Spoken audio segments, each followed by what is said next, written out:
Hello and welcome to विधि पाठशाला। My name is विजय और आज हम स्टार्ट करने जा रहे हैं chapter number 17। Now chapter number 17 हमारा है स्टेट एग्जीक्यूटिव, मतलब कि हम पढ़ेंगे राज्य कार्यपालिका। जिस प्रकार हमने यूनियन का एग्जीक्यूटिव पढ़ा था, उसी तरह सेम जो है यहाँ पर हम स्टेट एग्जीक्यूटिव को देखेंगे। तो इसमें स्टेट में जो एग्जीक्यूटिव होता है, कार्यपालिका होती है, उससे रिलेटेड हमारे कॉन्स्टिट्यूशन में प्रावधान दिए गए हैं आर्टिकल 153 से लेके 167 तक। नाउ ये पार्ट नंबर 6 में है हमारे इंडियन कॉन्स्टिट्यूशन में। तो क्या क्या आता है स्टेट एग्जीक्यूटिव के अंडर में, वो देख लेते हैं। सबसे पहले गवर्नर, राज्यपाल, चीफ मिनिस्टर, मुख्यमंत्री, then the council of ministers, मंत्री परिषद, एडवोकेट जनरल आता है। तो स्टार्ट करते हैं। सबसे पहले पढ़ेंगे कॉन्स्टिट्यूशनल हेड, जो कि होते हैं हमारे गवर्नर। सबसे पहले गवर्नर, गवर्नर राज्यपाल, राज्यपाल क्या होता है, कॉन्स्टिट्यूशनल हेड होता है। तो हमने यूनियन एग्जीक्यूटिव में पढ़े थे, दो प्रकार के हेड होते हैं। एक होता है that is the real head, तो वहां पर रियल हेड हमारा प्राइम मिनिस्टर था, और एक था नॉमिनल हेड, नाम मात्र का, जो कि थी हमारी प्रेसिडेंट। यहाँ पर हमारा नॉमिनल हेड कौन है, गवर्नर है, और रियल हेड हमारे जो है वो है CM, chief minister. Article related है 153। आर्टिकल 153 कहता है कि हर एक स्टेट में एक गवर्नर होगा। Then one person can be appointed as a governor of दो से ज्यादा, दो या दो से ज्यादा स्टेट्स का एक साथ एक गवर्नर हो सकता है। इस प्रोविजन को डाला गया था हमने सेवेंथ कॉन्स्टिट्यूशनल अमेंडमेंट एक्ट 1956 के तहत। अब देख लेते हैं क्वालिफिकेशन क्या होनी चाहिए। Must be a citizen of India, 35 साल उम्र होनी चाहिए। ठीक है, दो चीजें यहाँ पर आपको याद रखनी है कि 35 साल उम्र हो और सिटीजन ऑफ इंडिया हो। Then condition of the service, वो आर्टिकल 158 में लिखी हुई है। उसमें लिखी गई है कि शुड नॉट बी है एमपी या एमएलए नहीं होना चाहिए, सांसद या विधायक नहीं होना चाहिए, और कोई ऑफिस ऑफ प्रॉफिट हो कि ऑफिस ऑफ प्रॉफिट होल्ड ना करता हो। उसके अलाउंसेस जो हैं गवर्नर के, वो कम नहीं किए जा सकते। It can not be reduce during the tenure, बढ़ा सकते हैं बट कम नहीं किए जा सकते। अब बात करते हैं अपॉइंटमेंट और उनके टर्म के रिलेटेड। कितना उनका अपॉइंटमेंट कौन करता है और कितना उनका कार्यकाल रहता है। आर्टिकल 155 के अकॉर्डिंग जो है गवर्नर को अपॉइंट किया जाता है प्रेसिडेंट के द्वारा विया वारंट। कार्यकाल की बात करें तो 5 साल का कार्यकाल होता है, बट यहाँ पर एक कंडीशन लिखी गई है, बट गवर्नर जो है ऑफिस होल्ड करता है during the pleasure of the president. Then article 156 sub close 1 कहता है कि जो गवर्नर है वो रिजाइन करेगा और राइटिंग में लिख के देगा किसको, जिसने अपॉइंट किया, that is the president. Oath oath दिलाता है chief justice of the high court, या फिर अगर chief justice of high court नहीं अवेलेबल है तो द नेक्स्ट सीनियर मोस्ट जज ऑफ द हाई कोर्ट। अब बात करते हैं सैलरी। सैलरी होगी 3.5 lakh per month. Extra salary possible है अगर एक या एक से अधिक राज्य का जो है गवर्नर है तो। नो क्रिमिनल प्रोसीडिंग, टर्म में जो है उनके कार्यकाल में कोई भी क्रिमिनल प्रोसीडिंग्स नहीं हो सकती, ये उनको इम्यूनिटी प्राप्त है। अब बात करते हैं यूनियन टेरिटरीज। यूनियन टेरिटरीज में लेफ्टिनेंट गवर्नर की जो उप राज्यपाल का जो है प्रावधान है, और ये कहाँ कहाँ पर है, दिल्ली, पुदुचेरी, अंडमान निकोबार, और अब दो यूटीज हैं जो हमारी जम्मू एंड कश्मीर और लद्दाख में भी। एडमिनिस्ट्रेटर कहाँ कहाँ पर हैं, चंडीगढ़ में, Dadar Nagar Haveli and Daman and Diu and Lakshadweep में। गवर्नर ऑफ पंजाब वो है, वही एडमिनिस्ट्रेटर होता है चंडीगढ़ का, ये याद रखना है। अब एग्जाम पॉइंट ऑफ व्यू से आर्टिकल्स देख लेते हैं। आर्टिकल 153 कहता है गवर्नर होगा हर एक राज्य में, गवर्नर को अपॉइंट करेगा। 155 में लिखा हुआ है कि राष्ट्रपति गवर्नर को अपॉइंट करेगा। और आर्टिकल 156 कहता है कि जो गवर्नर है वो प्लेजर ऑफ द प्रेसिडेंट में वर्क करेगा। 158 में कंडीशन ऑफ ऑफिस लिखी गई है। और सेवन्थ अमेंडमेंट कहता है कि वन पर्सन मल्टीपल स्टेट्स में गवर्नर हो सकता है। Then no arrest or court action during the tenure. UTs have the lieutenant governor या फिर एडमिनिस्ट्रेटर होते हैं। अब बात करते हैं power of the power and function of the governor, राज्यपाल के क्या अधिकार और उनके कार्य क्या क्या होते हैं। ना अभी तक जो पढ़ा है गवर्नर के बारे में एक बार रिवाइज कर लेते हैं। क्वालिफिकेशन में 35 साल से ऊपर की उम्र होनी चाहिए, भारतीय नागरिक होना चाहिए, सिटीजन। ना चीफ एग्जीक्यूटिव हेड होता है, कौन होता है? गवर्नर जो है वो चीफ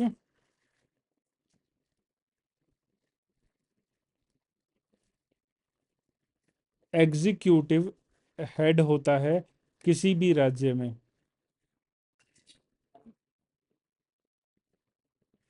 ना अपॉइंट किया जाता है प्रेसिडेंट के द्वारा by the warrant under his hand and the seal, auth is taken by the chief justice of the high court, ये हमने पढ़ा है। Even though he holds the office for the 5 years, but security of the tenure नहीं है, pleasure of the president में work करता है।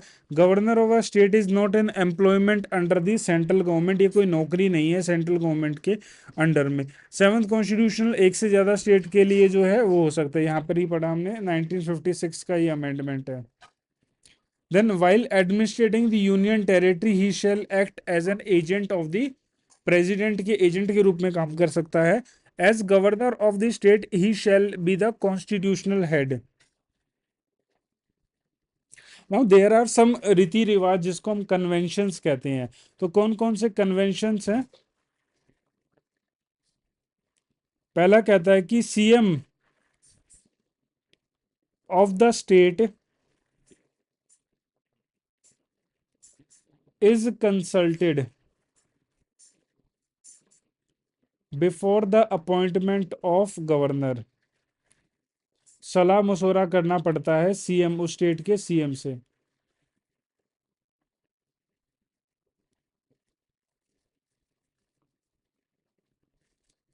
Next है आउटसाइडर इज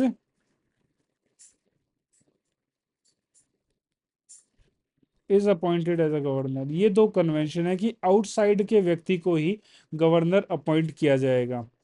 तो ये दो पॉइंट आपको याद रखने हैं, these 2 points.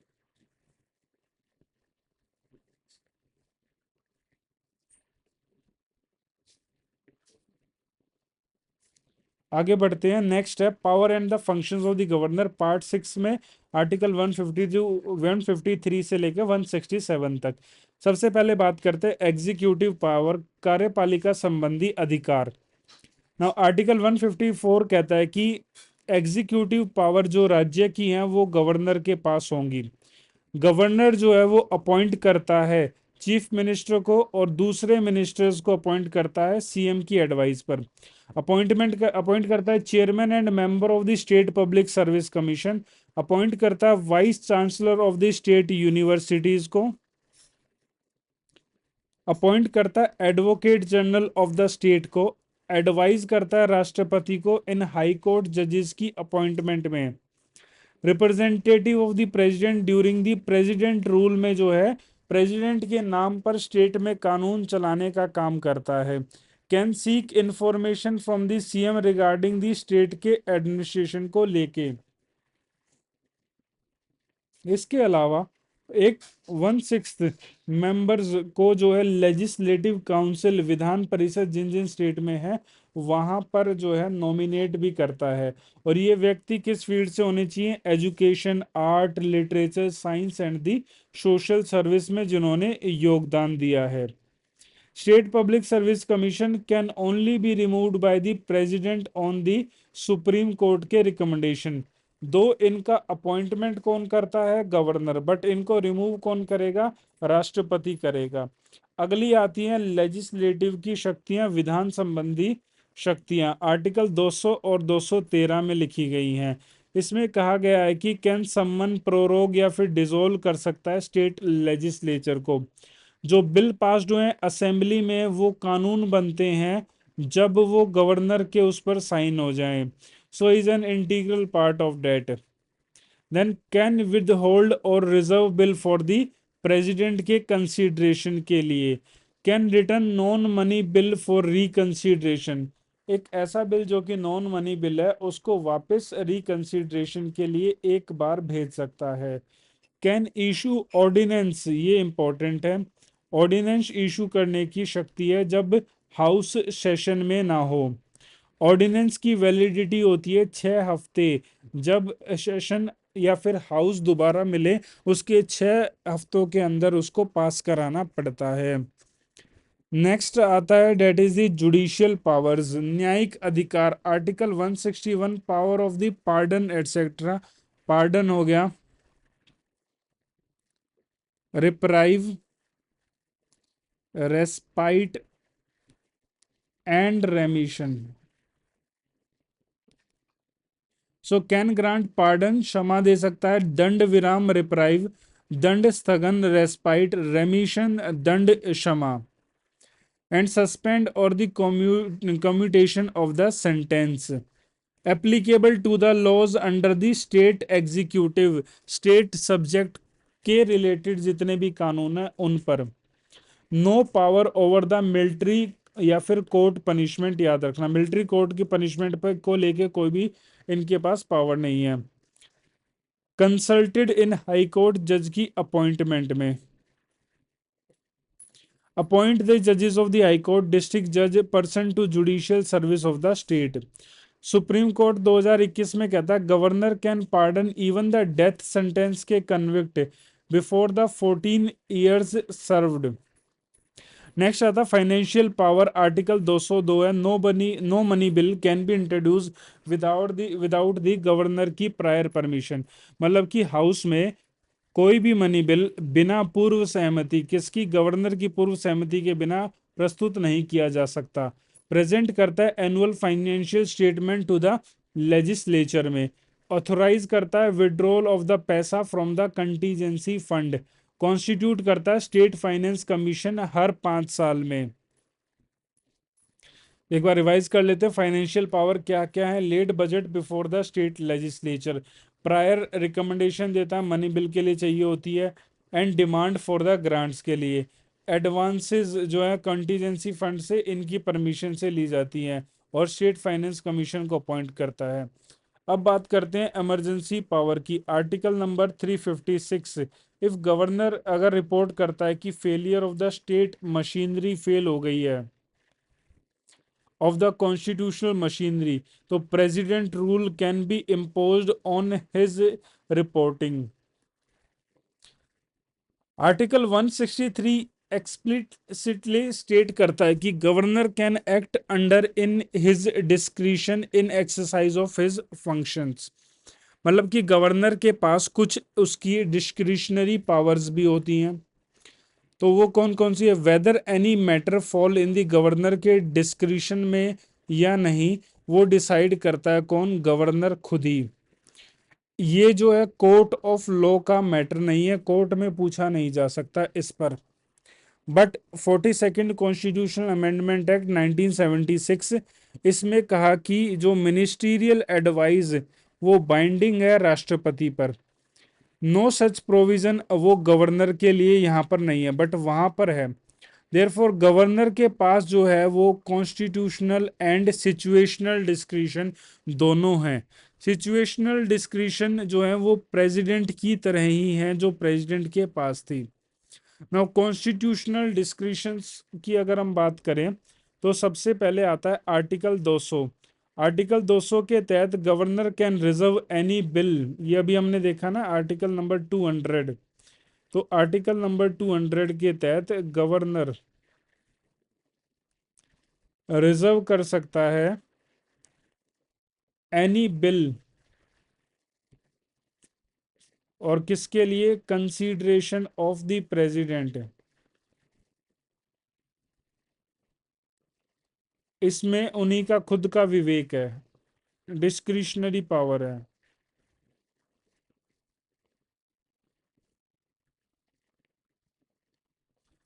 In one case ये ऑब्लिगेटरी है, और वो किस केस में है, अगर ये जरूरी किस केस में है, जरूरी जरूरी आपको भेजना ही पड़ेगा।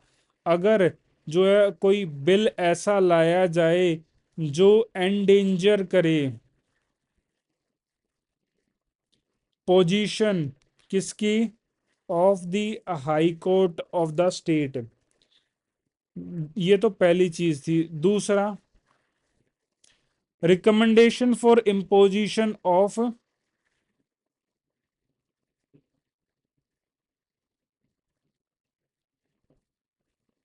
President rule.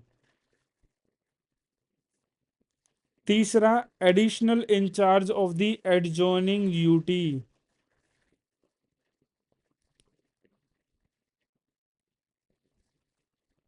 Adjoining adjoining UT, union territory. या फिर उसी का डिस्क्रिशन है गवर्नर का सीएम से इंफॉर्मेशन मांगना।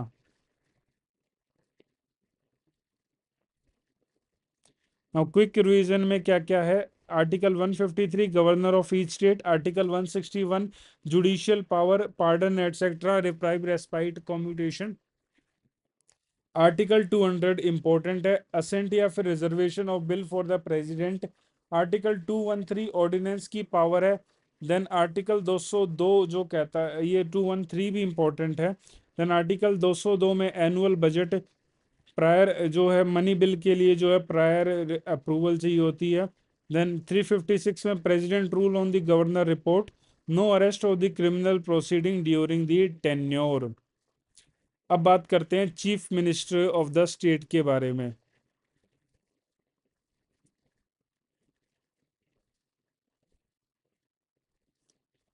नाउ आर्टिकल 163 से लेके 167 पार्ट 6 में जो है स्टेट एग्जीक्यूटिव आता है। अब इसमें बात करते हैं अपॉइंटमेंट एंड द ओथ, नियुक्ति। अपॉइंट किया जाता है चीफ मिनिस्टर को गवर्नर के द्वारा, राज्यपाल द्वारा नियुक्त किया जाता है। अदर मिनिस्टर को अपॉइंट किया जाता है चीफ मिनिस्टर की एडवाइस पर, गवर्नर अपॉइंट करता है। Oath of the office and the secrecy वो एडमिनिस्टर की जाती है गवर्नर के द्वारा, सीएम और मिनिस्टर्स को दिलाई जाती है। पोजीशन और रोल की बात करें, पद और भूमिका की, तो head of the council of ministers होता है। मतलब कि जितने भी राज्य के मंत्री हैं उनमें जो है सबसे प्रमुख मंत्री जो है वो चीफ मिनिस्टर होता है। प्रिसाइड करता है meeting of the council of ministers, act करता है लिंक बिटवीन गवर्नर और द, एक सीडी की तरह काम करता है गवर्नर और द मिनिस्टर्स के बीच में, काउंसिल ऑफ मिनिस्टर के बीच में। रेगुलर अपडेट्स भेजता है किसको, गवर्नर को, आर्टिकल 167 के तहत। कॉन्स्टिट्यूशनल प्रोविजन आर्टिकल 164 सब क्लोज 2 कहता है कि काउंसिल ऑफ मिनिस्टर्स जो हैं वो कलेक्टिवली रिस्पॉन्सिबल होंगे स्टेट लेजिस्लेचर को। यही सेम प्रावधान हमें देखा था किसमें, it is same in the union executive जब पढ़ते हैं तो ये सेम कॉपीड है वहां से।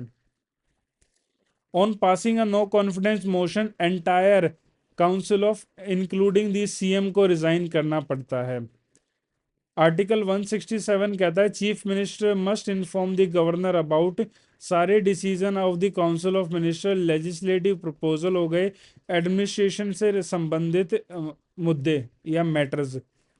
क्विकली रिवाइज करते हैं हमने क्या क्या पढ़ा। सीएम को अपॉइंट किया जाता है गवर्नर के द्वारा, but must enjoy majority in the Vidhan Sabha में।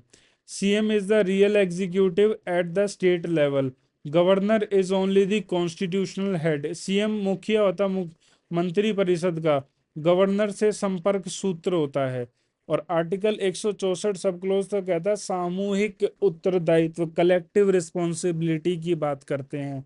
देन राज्यपाल को सूचना देने का कर्तव्य है किसका, चीफ मिनिस्टर का। ये हमने चैप्टर कंप्लीट किया, that is the state executive. I hope that is clear to all of you.